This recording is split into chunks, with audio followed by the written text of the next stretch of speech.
টটিনির প্রাণ বাঁচাতে জোভানের কসম। ঈদের নাটক মানেই প্রেম, পরিবার আর আবেগের মিশেল।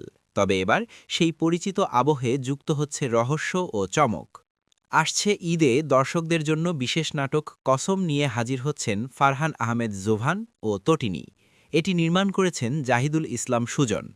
গল্পে দেখা যাবে প্রেমিকা তটিনীর জীবন বাঁচাতে এমন এক কসম নেন প্রেমিক জোভান, যার পরিণতিতে জন্ম নেয় অপ্রত্যাশিত এক ঘটনার। পারিবারিক টানাপোড়েন আর প্রেমের জটিল সমীকরণ মিলিয়ে নাটকটি এগোবে একাধিক মোড় ঘুরে। নির্মাতা জানিয়েছেন, গল্পের ভেতরে ইচ্ছাকৃতভাবেই রাখা হয়েছে নানা বাঁক, যেখানে প্রেম ও পরিবারের সংঘাত দর্শকদের আবেগে নাড়া দেবে।